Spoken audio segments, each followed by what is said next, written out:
आज हम हरियाणा के आईएमटी मानेसर में हैं और यहाँ पर मज़दूर साथी धरने पर बैठे हैं। हम उनसे बात करेंगे। हमारे साथ खुशीराम जी हैं और सारे उनके साथी मज़दूर साथी हैं। खुशीराम जी, आप लोग यहाँ क्यों बैठे हैं? हमारा जो है ये जितने भी साथी यहाँ पे बैठे हैं तो इसमें 2 हिस्से के साथी हमारे पास में हैं और आज हरियाणा के अंदर जो है विधानसभा चुनाव भी है। तो आज हमारे साथी विधानसभा चुनाव के अंदर भी जो वोट डालने के लिए गए हुए हैं, तो हमारे कम साथी आज धरने पे हैं। लेकिन ये जो है 2 कैटेगरी के साथी हैं। एक तो जो साथी 18 जुलाई 2012 को जो घटना घटी, उसके बाद में जो है मैनेजमेंट ने एकदम जो है एक कलम से जो है 540 परमानेंट वर्कर को और 1800 कॉन्ट्रैक्ट वर्कर को बाहर निकाल दिया था। तो उसके अंदर जो है हमारे कुछ साथियों को जेल में डाल दिया गया था, 150 वर्कर को, और 540 वर्कर को जो एक कलम से जैसे बाहर निकाला, 1800 कॉन्ट्रैक्ट वर्कर को जो बाहर निकाला। उसके अंदर जो है हरियाणा सरकार ने SIT टीम बिठाया और SIT टीम की जो जांच हुई, उस जांच के अंदर 426 स्थायी मजदूर जो है निर्दोष पाए गए। इसके अलावा 18 मार्च 2017 को डिस्ट्रिक्ट कोर्ट गुड़गांव का जो डिसीजन आया, उसमें 117 वर्कर को जो बरी कर दिया गया। तो आज तक न तो 117 वर्कर को न 426 वर्कर को दोबारा से काम पे नहीं लिया गया। यानी SIT द्वारा निर्दोष साबित किए जाने के बावजूद मैनेजमेंट ने उनको नौकरी में वापस नहीं लिया, नौकरी में वापस नहीं और लिया। कोर्ट के द्वारा निर्दोष साबित किए गए वर्करों को भी नौकरी में वापस नहीं लिया गया। और उसके अंदर जो है कंपनी ने बोला कि हमने जो वर्कर को जो निकाला है, हमने इनको जो निकाला है लॉस ऑफ कॉन्फिडेंस का हवाला देते हुए बाहर निकाल दिया है और कोर्ट हमें इसकी अप्रूवल दी कि हमें परमिशन देने को हमने सही निकाला है। जब इसका डिसीजन आने वाला था तो मैनेजमेंट ने बोला कि हमें जो इसकी अप्रूवल की ज़रूरत नहीं है, हमने हमारा जो स्टैंडिंग ऑर्डर है उसके तहत सही निकाल दिया इनको और हमें इसकी ज़रूरत नहीं पड़ेगी। यानी कंपनी ने कहा कि वो कोर्ट की को मानती नहीं, कोर्ट कुछ भी डिसीजन दे लेकिन कंपनी को अपने हिसाब से चलेगी। बिल्कुल, उसने ये तो एकदम साफ कर दिया उसने कि हमारा जो कंपनी का जो स्टैंडिंग ऑर्डर है उसके तहत हमने इनको सही निकाल दिया। तो इसका मतलब ये हुआ कि भारत के अंदर जो है फैक्ट्री है, लेकिन भारत के लोग हैं, काम कर रहे हैं, लेकिन जो भारत का जो संविधान है वो हम नहीं मानेंगे। जापान का स्टैंडिंग ऑर्डर यहाँ पे चलेगा। तो SIT जो है वो पुलिस अधिकारियों द्वारा जांच की गई थी? बिल्कुल, SIT टीम जो बिठाया गया था हरियाणा सरकार के द्वारा, और उसने ये जांच किया। उसमें सर्विंग पुलिस ऑफिसर थे, IPS वगैरह थे। उन्होंने ये जांच किया जिसमें कि आप लोग निर्दोष पाए गए। उसके बावजूद कंपनी ने, तो ये जो जापान की कंपनी है सुजुकी, यानी जापानी कॉर्पोरेट जो है, जापानी कैपिटल जो है, वो भारत के ना तो सुप्रीम कोर्ट को मानती है, ना वो भारत सरकार को मानती है। हाँ जी। और वो भारत के जो मजदूर हैं उनके हितों के ऊपर हमला कर रही है। बिल्कुल। और मजदूरों की कहीं कोई सुनवाई नहीं हो रही है। बिल्कुल सुनवाई नहीं हो रही है। और इसके साथ में एक चीज़ ये भी है कि किस तरह से जो है वो कोर्ट को भी कैसे प्रभावित करते हैं। ये देखिए आप, हाई कोर्ट में हम बेल एप्लीकेशन के लिए गए थे, हमारे साथी तो जेल में थे, तो जमानत के लिए हम हाई कोर्ट गए, डिस्ट्रिक्ट कोर्ट में रिजेक्ट हो गई थी, हाई कोर्ट में गई। हाई कोर्ट के जो जज है, डबल बेंच के जो जज हैं, वो ये बोल रहे हैं कि अगर इनको आज मारुति वर्कर को जमानत दे दी जाती है तो उसको भी उससे विदेशी उपनिवेश को खतरा है। विदेशी निवेश को, हाँ, विदेशी निवेश को खतरा है। तो विदेशी निवेश को खतरा है, उस चीज़ का आपको क्या लेना क्या देना है। अब पहले तो आप ये बताइए ना कि ये वो दोषी है निर्दोष है, आप उसके ऊपर बात कीजिए। यानी विदेशी कॉर्पोरेट नाराज ना हो जाए, इसलिए भारत का कानून लागू ही नहीं होगा। तो ये तो साफ साफ हाईकोर्ट ने बोल दिया। उसके बाद में एक साथी थे हमारे, ईमान खान, वो कमेटी के अंदर ही थे। उनको बिना, उनके ऊपर कोई केस नहीं था, FIR में उनका नाम नहीं था, कहीं पे कुछ नहीं था उनका। उनको जो है एक डिस्क्लोजर के थ्रू ऐसे ही साइन करवा के उसको पकड़ा गया, जेल में डाल दिया गया। कोई एविडेंस नहीं उसके खिलाफ में। 11 महीने तक उसको जमानत नहीं मिलती है। जब हम जमानत के लिए डिस्ट्रिक्ट कोर्ट में जा रहे हैं तो जो है अपोजिशन का वकील था KTS तुलसी, जो हरियाणा सरकार ने मैनेजमेंट को करके दे रखा था, जिसकी एक दिन की जो फीस है 5.5-6 लाख रुपये एक दिन की फीस थी। मजदूर को जो है देना किसको चाहिए था? वकील, मजदूर को। सरकार ने वकील किसको करके दिया? कंपनी को। और वो KTS तुलसी जो है आके कह रहे हैं हमारे पास तो वकील भी नहीं थे। ठीक है, जो भी मिल गया, कोई भी वकील आया हमारे सिंपैथी में आ गया, ठीक, उसको खड़ा कर लिया। आए हैं कुछ साथी तो खड़े हैं। तो KTS तुलसी बोल रहा है कि ईमान खान की बेल के ऊपर नो ऑब्जेक्शन, मेरा कोई ऑब्जेक्शन नहीं है। तो जज जो है इसके खंडू जज थे उस टाइम पे यहाँ पे, एस के खंडूजा बोल रहे हैं कि आपका ऑब्जेक्शन क्यों नहीं है, बताओ अभी। फिर जो KTS तुलसी जो समझाते हैं कि इसका जो नाम है डिस्क्लोजर के थ्रू आया है, 148 वर्कर जो उससे अलग ये है और इसके खिलाफ में कोई एविडेंस नहीं, इसलिए मेरा कोई ऑब्जेक्शन नहीं है।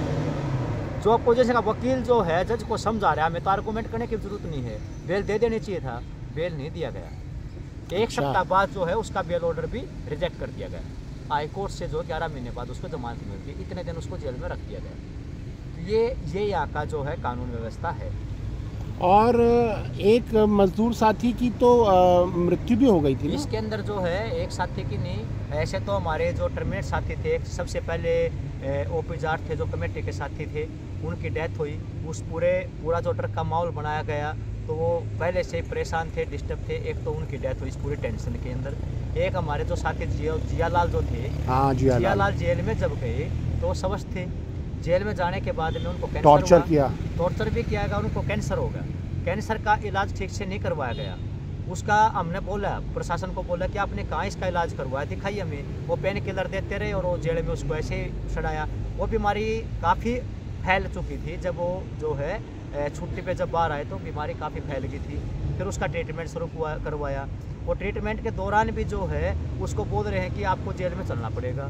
ठीक है, जेल के अंदर दोबारा फिर वो जेल में गए, फिर उनकी छुट्टी पास करवाई, फिर वो कैंसर के इलाज के दौरान जेल ले गए, जेल लेके गए और उसी के कारण उस कैंसर के कारण उनकी जो डेथ हो जाती है। फिर जो है उसके बाद में हमारे साथी थे पवन दैया, उनके जो खेत में काम कर रहे थे तो खेत में काम करते वक्त उनकी डेथ हो जाती है। इसके अलावा जो बहुत सारे साथी ऐसे जो अलग अलग बीमारियों का शिकार हुए हैं, मतलब उसमें 2 लोगों की तो डेथ हुई, लेकिन बहुत सारे साथी जेल में जाने के बाद में अलग अलग तरह की बीमारी का भी शिकार हुए हैं। किसी को TB हो गया है, जो भयंकर बीमारी है, खाना पीना ठीक से नहीं मिल पा रहा है। बहुत सारे साथियों के जो परिवार के अंदर काफ़ी डेथ हो गई है, किसी की माँ की डेथ हो गई है, किसी की और किसी परिजन की डेथ हुई है। तो ये काफ़ी कुछ, मतलब इसमें अगर हम ये देखें कि वर्कर नहीं, वर्कर के जो आसपास के जो लोग थे उनके ऊपर भी इसका काफ़ी नेगेटिव प्रभाव पड़ा है। बहुत सारे साथी ऐसे थे जो जेल में गए, उस टाइम पे किसी का बच्चा 2 महीने का, किसी का 3 महीने का, किसी का 6 महीने का, किसी का जो बाद में बच्चा हुआ है, उनके ऊपर किस तरह का असर पड़ रहा है। और पूरा माहौल इस तरह का बनाया गया कि हम क्रिमिनल हैं। मैनेजमेंट ने जिस घटना का बहाना बना करके इतना बड़ा जुल्म किया, इतने सारे साथियों को निकाला, जेलों में डाला गया, उस घटना के बारे में भी तथ्य ये हैं कि जिस सुपरवाइज़र की मौत हुई थी वो भी पूरी मैनेजमेंट की चाल थी, षड्यंत्र था उसका। बिल्कुल, उसके अंदर ये था, जो अवनीश देव जो थे वो मैनेजर थे। अवनीश देव जो है थोड़ा सा मजदूर हितैषी थे। वो जब ये यूनियन का पूरा प्रोसेस जब चल रहा है तो यूनियन का प्रोसेस, हमारा राइट है यूनियन बनाना। अगर हम यहाँ से देखें कि हमारा राइट है तो हमें जब यूनियन बनाने के लिए हम जब फाइल लगाया तो मैनेजमेंट जो हमारे ऊपर अटैक करना शुरू कर देती है, ज़बरदस्ती साइन करवाती है, जिससे हमें मजबूर होकर हड़ताल करनी पड़ती है। उसके बाद में भी हमारी यूनियन नहीं बनती है। फिर मैनेजमेंट जो है खुद जो है लॉकआउट कर देती है। फिर हमें 1 महीना बाहर बैठना पड़ता है मजबूरी में। फिर जो है गुड कंडक्ट फॉर्म वो लेके आती है, जिसमें तरह तरह के वो लिखे हुए थे, वो भी हम मान लेते हैं। फिर कॉन्ट्रैक्ट वर्कर को बाहर छोड़ देती है, फिर दोबारा फिर हड़ताल करने को मजबूर करती है। ये जो पूरा प्रक्रिया है, अगर यहाँ से हम देखें कि डिस्प्यूट क्या था, डिस्प्यूट था यूनियन बनाने का। हम यूनियन बनाना चाहते थे, मैनेजमेंट यूनियन बनने नहीं दे रही थी। साफ तो यही बात है। तो ये हमारा अधिकार है, हमारे अधिकार के ऊपर हमला था और इस डिस्प्यूट को, लेबर डिस्प्यूट को क्रिमिनल डिस्प्यूट में तब्दील कर दिया गया पूरा का पूरा, कि ये जो है इधर से हटके और ये अपने केस झेलते रहे। ये बस मारुति का नहीं है, यहाँ के जितने भी मालिक हैं सबका ये रवैया है।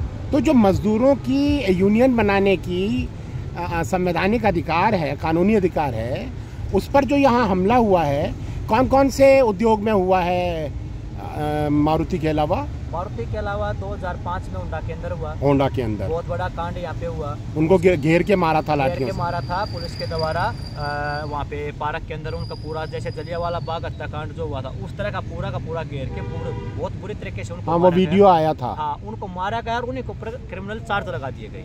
और उसका नतीजा ये हुआ कि अभी 2 साल पहले भी जो वहाँ उस टाइम के जो प्रधान थे सुरेश गौड़, उनको उसी केस में दोबारा जेल में डाला गया, जिसमें 3 महीने बाद उसको जमानत मिली है। वो केस अभी भी चल रहे हैं। उसके बाद में बड़ा कांड यहाँ पे हुआ, रेपो कांड। वहाँ पे भी इस तरह से करवाया गया, एक मजदूर को मरवा दिया गया और उसका आरोप जो है लीडरों के ऊपर लगा दिया गया। इसके अलावा मारुति के अंदर जो यहाँ पे हुआ सुजुकी के बाइक प्लांट में हुआ, होंडा टप्पू खेड़ा के अंदर 2016 में हुआ, श्रीराम पिस्टन के अंदर हुआ। तो हर जगह पे मतलब हर जगह पे इनका ये है कि कोई भी अपने अधिकार की बात करेगा, लेबर अपने जो लेबर जो हमारा जो संविधान है तो उसको जो है क्रिमिनल डिस्प्यूट में तब्दील कर। अभी आपने जो ये धरना 18 सितंबर से शुरू किया, हाँ जी, इसमें कंपनी कोर्ट गई और कहा कि आप जो है 2 किलोमीटर दूर बैठ सकते हैं, लेकिन आपको कोर्ट से आदेश मिला कि आप 500 मीटर के अंदर बैठ सकते हैं।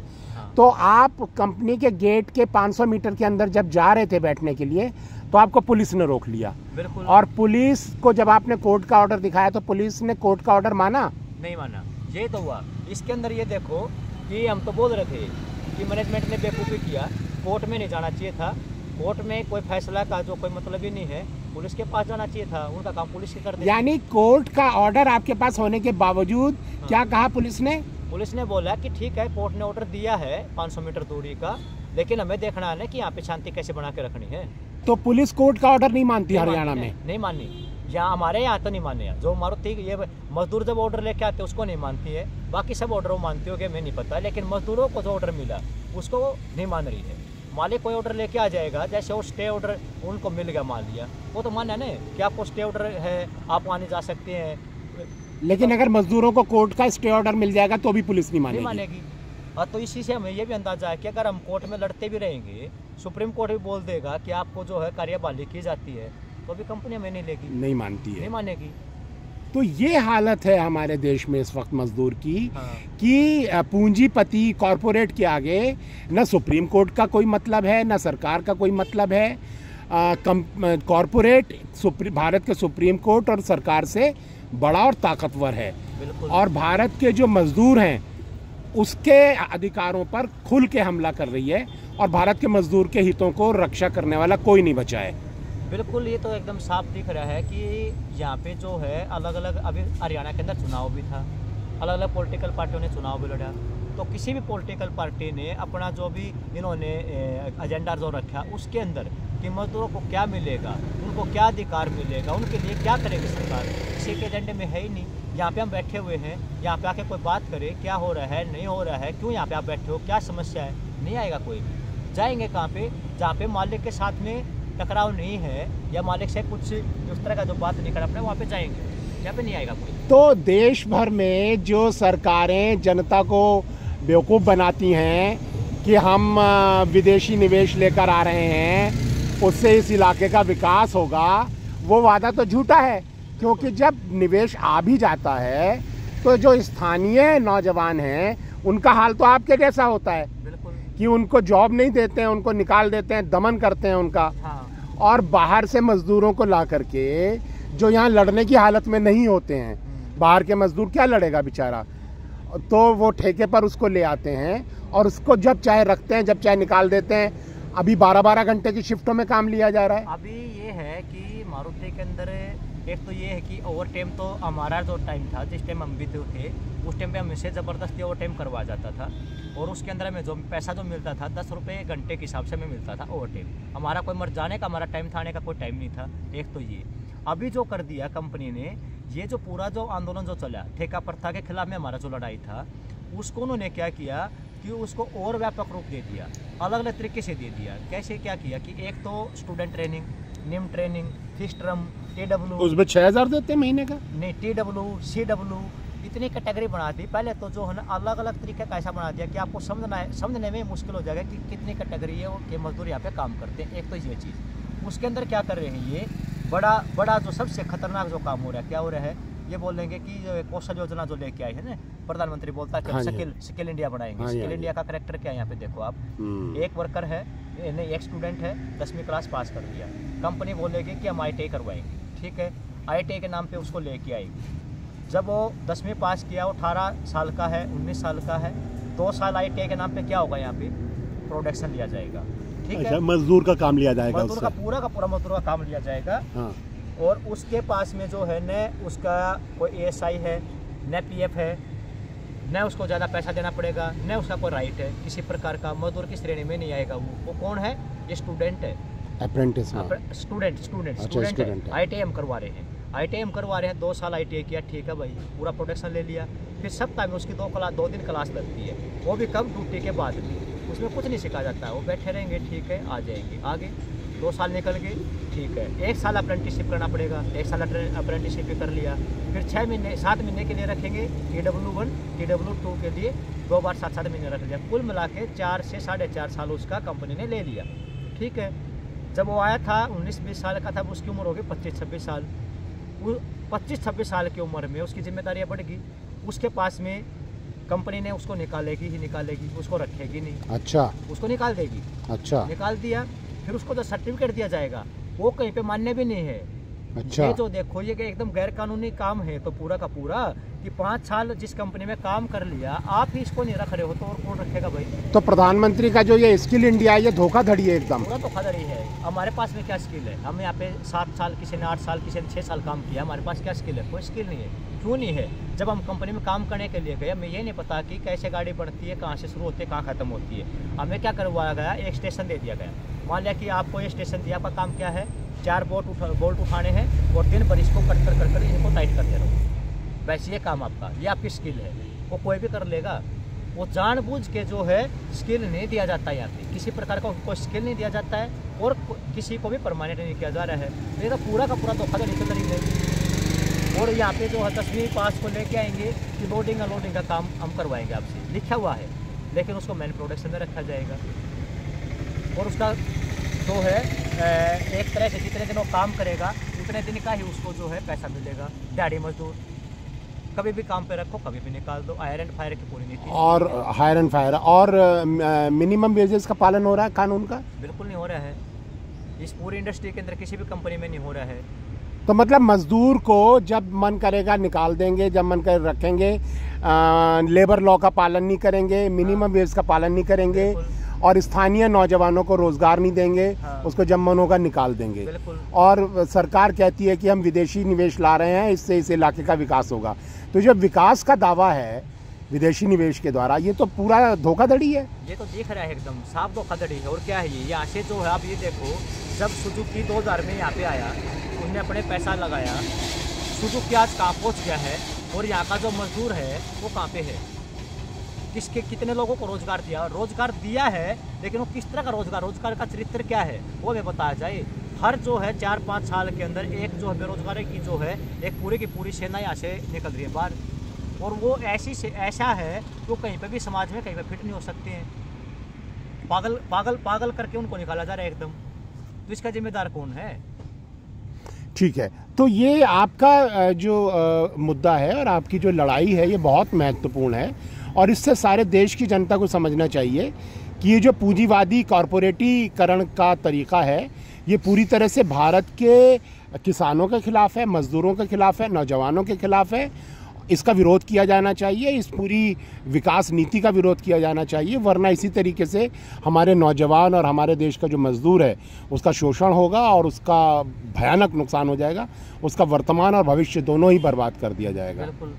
और ये जो एक कोरोना काल की घटना है, जैसे कोरोना काल जब हुआ तो कोरोना काल के अंदर तो पूरे देश के लोगों ने देखा कि किस तरह से जो कैद कर दिया गया था। तो यहाँ पे एक बिहार का मजदूर था, वो अप्रेंटिसशिप था, तो मारुति कंपनी को कम से कम ये तो होना चाहिए था कि जो उसका जो वर्कर है या तो उसको उसके जगह पे पहुँचाया जाए, या फिर जो है जहाँ पे वो रह रहा है तो वहाँ पे उसके खाने पीने की व्यवस्था ठीक ठाक की जाए।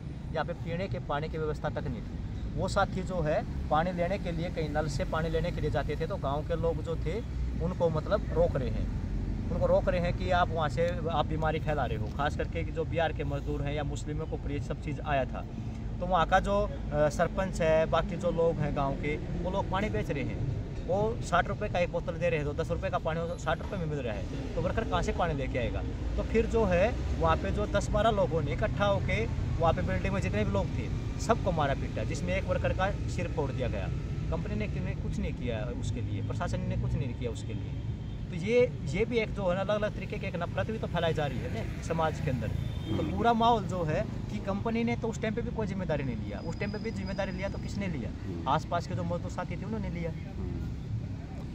तो देश के लोगों को इस पर ध्यान देना चाहिए और हम कोशिश करते हैं कि इस मुद्दे पर, मैं अभी बम्बई तक जा रहा हूँ साइकिल पर, रास्ते भर बात करूँगा और आदिवासियों, दलितों, माइनॉरिटीज़ के मुद्दे के साथ मज़दूरों का जो ये बहुत महत्वपूर्ण मुद्दा है, पूंजीवाद और कॉरपोरेटीकरण का मुद्दा है, इस पर भी देश में चर्चा शुरू होनी चाहिए। हमसे बात करने के लिए बहुत बहुत शुक्रिया।